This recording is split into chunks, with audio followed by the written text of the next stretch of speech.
Hey, welcome to my channel. In this video, I want to talk about my cat, Zorro. Zorro is the kind of cat that will always jump up on the counter when I am preparing food. He likes to walk over the kitchen counter and the dining table, and he loves food. And I have had to lock him in the bathroom when I am preparing the dog food and the cat food and when I'm getting it into the bowls, because he will jump on the counter and eat as I am preparing the food. So I'm going to talk about how I am training him not to do this, and you can use this method of training your cat for all sorts of cats that do similar kinds of behaviors. Maybe they jump up on the kitchen counter or on any surface that you don't want your cat to be on. So the first thing is breaking the habit, or not letting them develop that habit to start with. Zorro has already developed this habit, so I have been trying to break him of the habit, which means that I have been preventing him from being able to do it. That's what I was talking about when I mentioned that I would put him in the bathroom and close the door while I would make the food. So this would prevent him from jumping on the counter. He can hear me make the food. He knows what I'm doing. He knows what's happening. He saw me start to get ready for it, and now he knows that he should go in the washroom while I do it. And then when I'm ready, I'll let him out and he can eat. But if I would just let him be out while I was preparing the food, he'd be on the counter eating it. Basically, you want to do what you can so that the habit doesn't become ingrained. The next thing that I'm going to do is teach Zorro to sit and stay on this very specific mat. So this is going to be his mat that he is going to stay on. So of course I'm going to teach this without the food, and when I'm not preparing the food, I'm going to teach it without that big distraction and that thing that he wants to get to. I'm going to teach it when there's nothing really going on in an area that has no distractions. Until he's really solid with this, then I can start to do it when I'm actually preparing the food. So you're going to want to pick a very specific mat. I suggest going out and buying a mat that doesn't look like any of the other mats. You can use something like a placemat, you can use a pillow, you can use a blanket, whatever you choose. Make sure that you use this item every single time, and it's something that you put away when you're not using it, when you don't want your cat to perform the action. So basically, every time your cat sees this mat, they will know that they have to sit on it and they have to stay on it. So when you don't want your cat to sit and stay in a certain place, then the mat isn't in sight. So for my situation, I'm only going to be taking out this mat when I'm preparing food, and Zorro will know that he has to stay on this mat while the food is being prepared. What's really great about using a mat or a blanket or a pillow is that you can move this to different surfaces. So I can have him sitting on the floor or on the couch, on the bed, on his cat tree. Wherever I can place the mat, he'll know that that's where he should sit and stay. So first, start to teach this when there is no motivation to jump on the kitchen counter, and introduce the mat and reward him every time he steps on it. Click and reward with a treat.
First, I want to kind of make it impossible for him to not sit on the mat. So I placed the mat in his path where he would be walking over to it anyway. And the minute he touches the mat and has all 4 paws on the mat, I'm going to click and reward. So I use the clicker when training cats because then they can associate the click with positive reinforcement. So you don't always need to have those treats available. In the beginning though, you do always need to have the treats.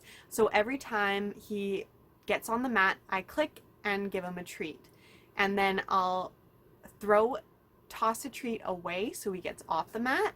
And then I'll place the mat in his path again so he has to step on the mat, and I click and reward.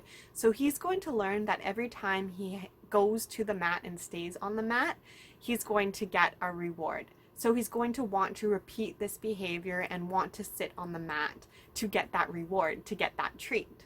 So 4 paws on the mat means reward.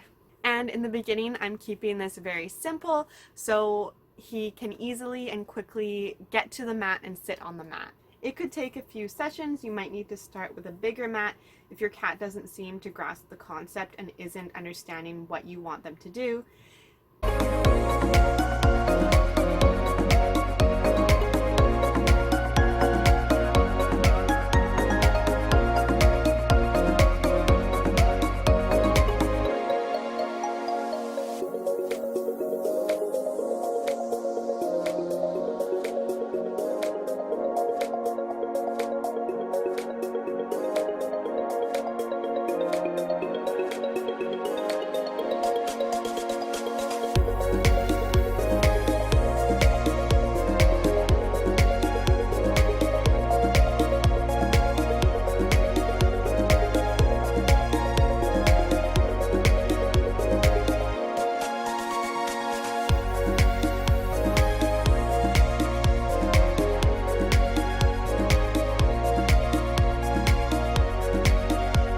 Be patient, be consistent, and keep it fun. And keep the training sessions to maybe just 5 minutes, however long your cat is still having fun and enjoying it. If you start to get frustrated or bored or not wanting to do it anymore, your cat feels the same way, and it's time to stop and do it another day. Keep it fun and keep it easy. The next step is, once your cat understands that when they are on the mat, they get a reward, you can start to move the mat around the house. So you don't have to always make it so easy for your cat to get to the mat. You can try moving it to different surfaces and locations and continue to reward all the time. Lots and lots of rewards. It should become so ingrained in your cat that the minute they see the mat, they run over to it and sit down on it and get a reward. You want the mat to be the signal that your cat knows that I need to go here and stay here. Again, keep this mat specifically only for your cat and only for the purpose of having your cat stay on it, and put the mat away when it's not in use, when you don't need your cat to stay in this spot. Eventually, over time, with lots of patience, with lots of practice and lots of rewards, Zorro should be sitting on this mat when I prepare food, and your cat should be able to learn it as well. Just be very patient. It can take a while, and sometimes it feels like they're not really getting it or like you'll never get there, but just be continuous and be consistent and use a lot of rewards, and your cat will get there. Your cat will figure it out. I hope this was helpful. Thanks for watching. Please like and subscribe, and I'll see you in the next video. Bye.